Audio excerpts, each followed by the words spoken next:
tidak menghargai, tidak menghormati, dan juga memaksakan.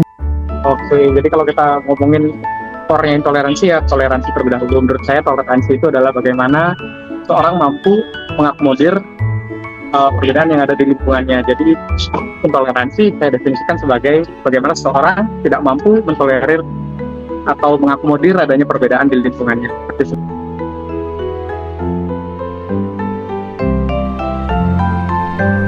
Kalau dari sudut pandangku ya, yang buat jadi orang itu tuh punya sikap intoleransi itu kayak yang pertama dari sifat egois. Terus dia tuh keras kepala dan cenderung nggak peka sama lingkungan sekitar. Terus dimana karena dia nggak peka sama lingkungan sekitar, jadi dia tuh kayak kurang sosialisasi gitu loh di masyarakat. Jadi itu yang bisa buat dia kurang punya sikap toleransi.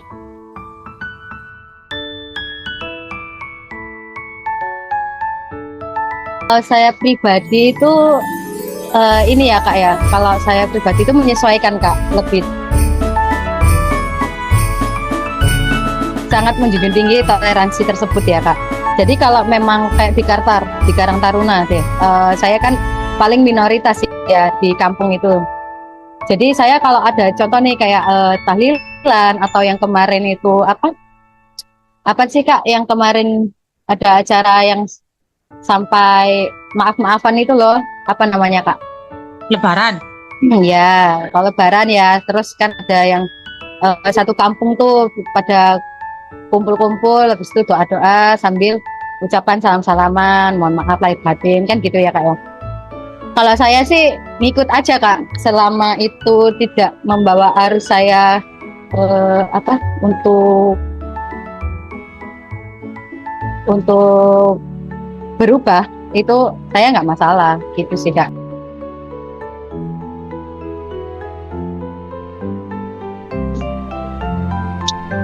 Sering Mbak, pasti. Bahkan mahasiswa kita kategorikan tokoh. Saya juga punya pengalaman, saya itu mewapres.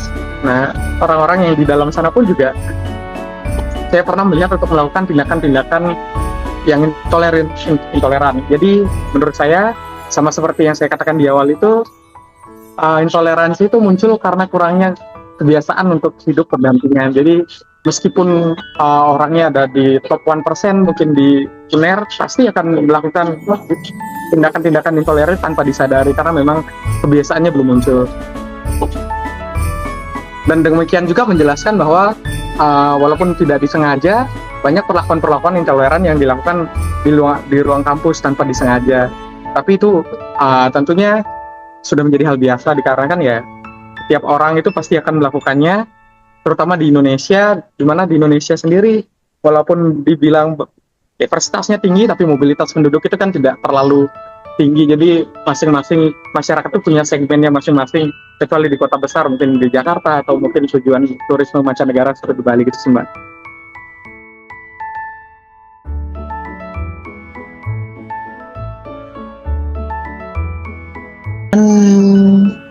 Mungkin dengan cara belajar ya. Belajar menghargai pendapat orang lain, mendengarkan, menerima. Kalau menurutku sendiri, buat mencegah sikap intoleransi itu, yang pertama kita harus punya kesadaran dulu di dalam diri kita sendiri. Kalau kita tuh harus sadar kalau kita ini hidup nggak bermasyarakat dan harus menghargai satu sama lain.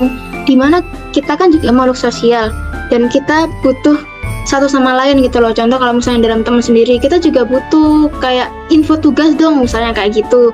Jadi karena kita saling membutuhkan, jadi kita harus lebih menghargai dan lebih ngerti sama orang lain gitu.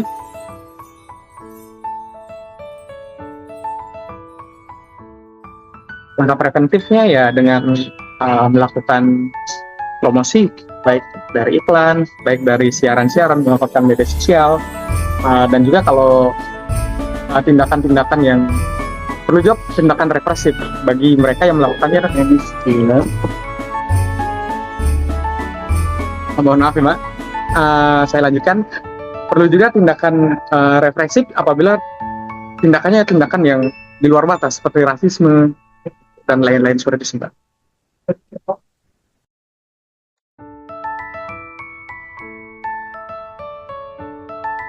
membantu Kak, karena kita kan beraneka ragam ya, Bhinneka Tunggal Ika juga.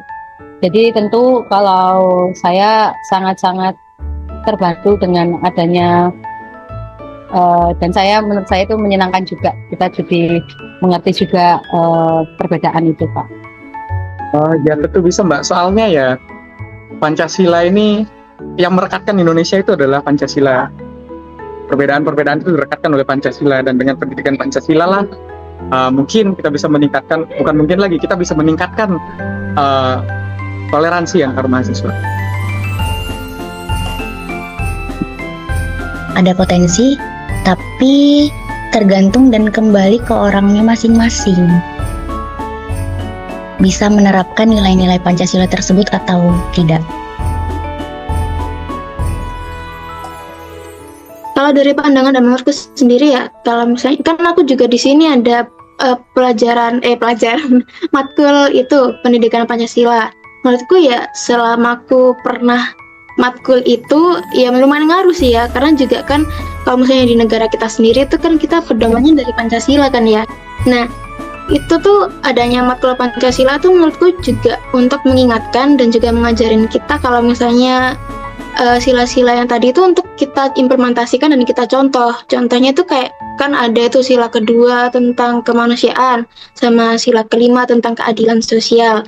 Nah itu kalau misalnya kita implementasikan, kalau misalnya kita benar-benar paham tentang matkul pendidikan Pancasila itu, kita secara nggak langsung bisa mewujudkan adanya sila ketiga, yaitu mewujudkan persatuan. Itu sih menurutku. Jadi ngaruh ya. Assalamualaikum warahmatullahi wabarakatuh.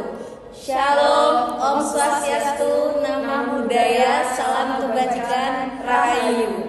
Kami dari kelompok 8 akan mempresentasikan mengenai laporan wawancara kami yang berjudul Pencegahan Sikap Intoleransi Agama melalui Penguatan Pendidikan Pancasila pada Mahasiswa di Indonesia. Perkenalkan, nama saya Trivena Gemtina Zebua dengan NIM 287. Nama saya Firawati Marlinda dengan NIM 018.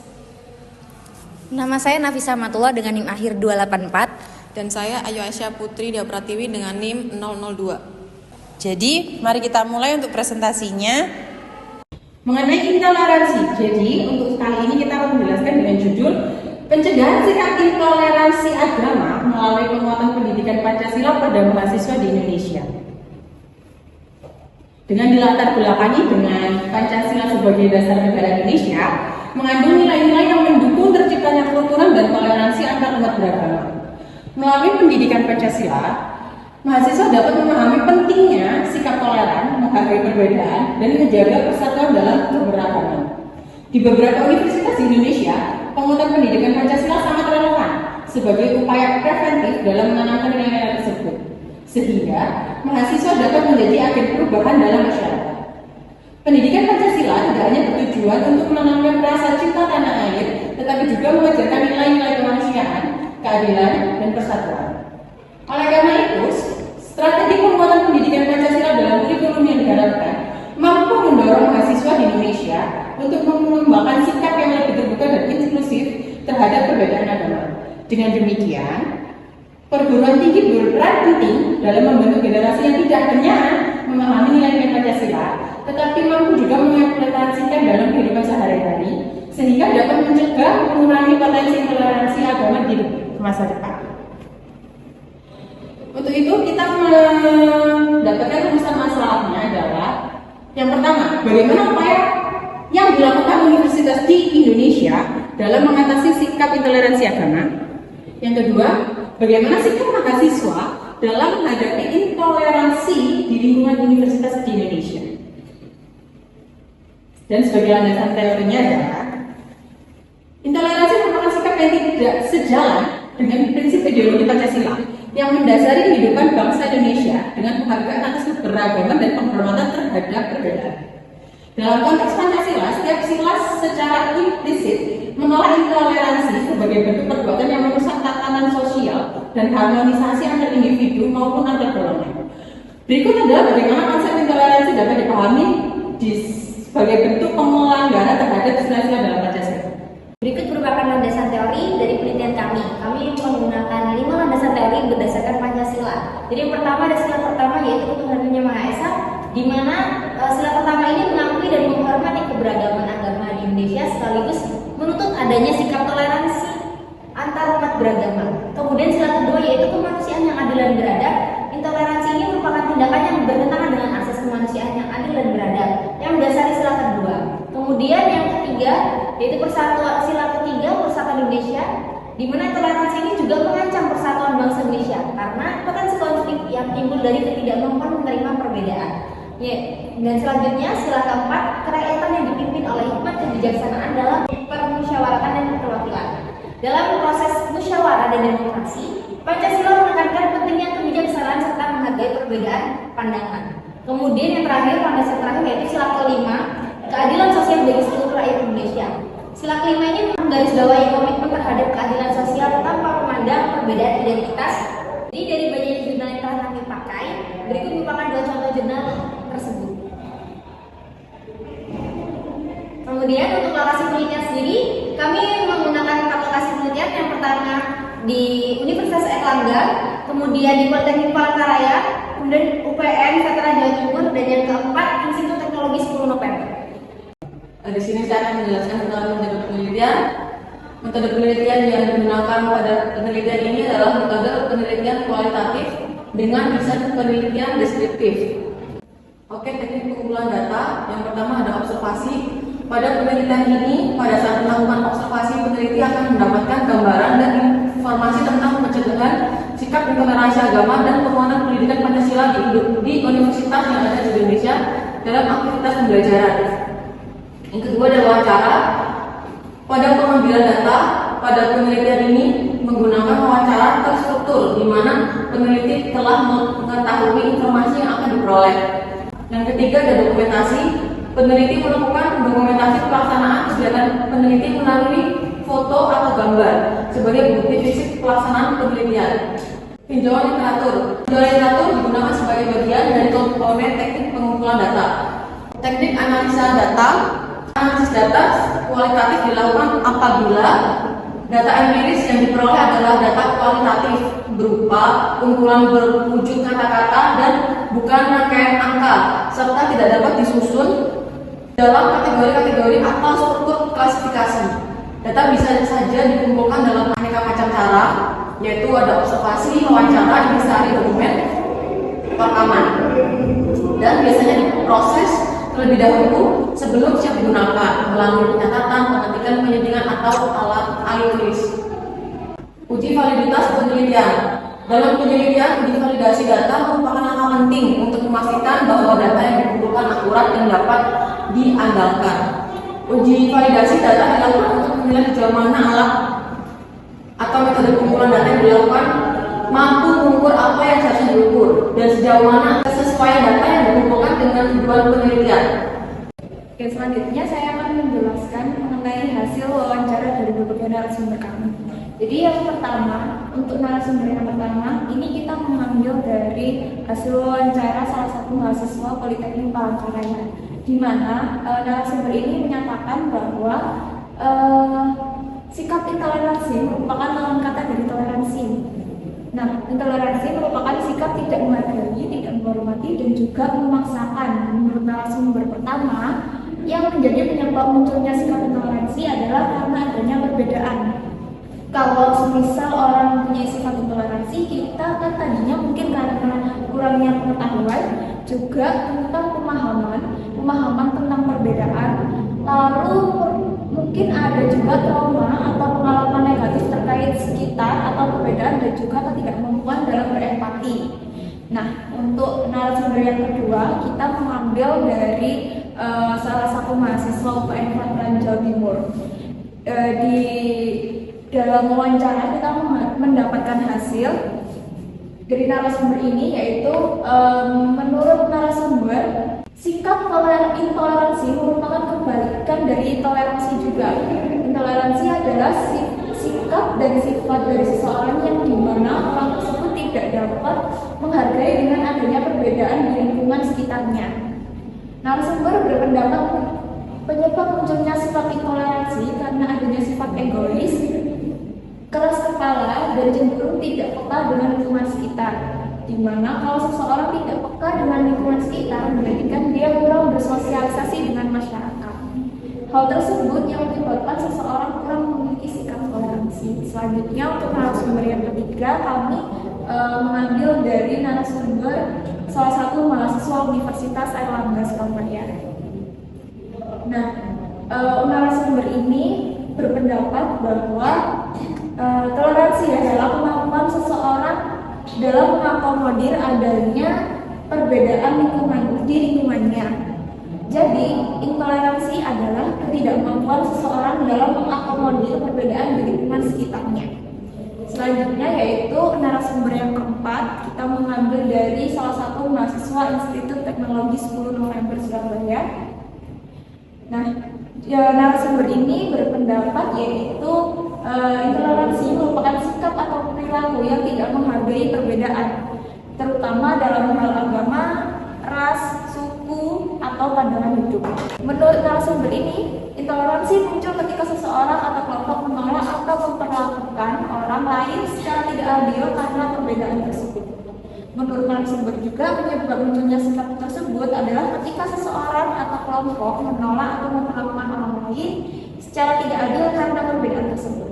Sikap intoleransi seringkali diwujudkan dalam bentuk diskriminasi, kekerasan, atau bahkan pengucilan terhadap individu atau kelompok yang dianggap berbeda. Nah, berdasarkan dari keempat narasumber tersebut, kami mendapatkan simpulan bahwa sikap intoleransi merupakan antonim atau lawan kata dari sikap toleransi. Sikap toleransi merupakan sikap seseorang yang tidak dapat menghargai adanya perbedaan atau sikap tidak dapat mengakomodir adanya perbedaan di lingkungan sekitarnya. Banyak hal yang dapat memicu seseorang memiliki sikap tersebut, seperti kurangnya ilmu pengetahuan, adanya pengalaman negatif terkait sekitar atau perbedaan, dan juga ketidakmampuan dalam berempati. Egois, keras kepala, atau dapat juga dilihat secara empiris karena intoleransi akan muncul di daerah yang memiliki diversitas yang sedikit. Nah, semua narasumber juga sepakat bahwa sikap intoleransi dapat dicegah melalui pendidikan Pancasila, dialog, dan kolaborasi yang berbasis nilai-nilai Pancasila. Mahasiswa diharapkan aktif berpartisipasi dalam kegiatan lintas budaya dan agama, mendengarkan dan menghargai pendapat orang lain, serta menghindari penyebaran ujian kebencian.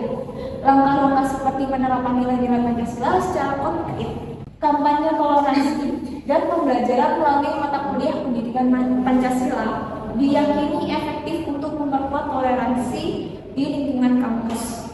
Pada akhirnya, penguatan nilai-nilai Pancasila menjadi kunci dalam mencegah intoleransi, membangun kesadaran kolektif, dan menciptakan lingkungan yang harmonis baik di kampus maupun dalam kehidupan sehari-hari. Nah, dari kesimpulan hasil wawancara tadi, kami menyarankan dengan adanya kampanye kreatif dan pengawasan yang ketat terhadap tindakan intoleransi juga perlu dilakukan. Dan juga media sosial, seminar, atau poster edukatif bisa dimanfaatkan untuk menyebarkan pesan toleransi dengan cara yang menarik dan relevan bagi mahasiswa saat ini. Organisasi kemahasiswaan juga dapat berperan aktif dalam menciptakan program-program inklusif yang mendorong kerjasama lintas kelompok. Untuk mencegah ujaran kebencian, kampus dapat menyediakan saluran pengaduan dan memberikan sanksi tegas bagi pelaku diskriminasi. Dengan langkah-langkah ini, kampus diharapkan mampu menciptakan lingkungan yang harmonis, inklusif, dan menghargai perbedaan. Sekian presentasi dari kami. Wassalamualaikum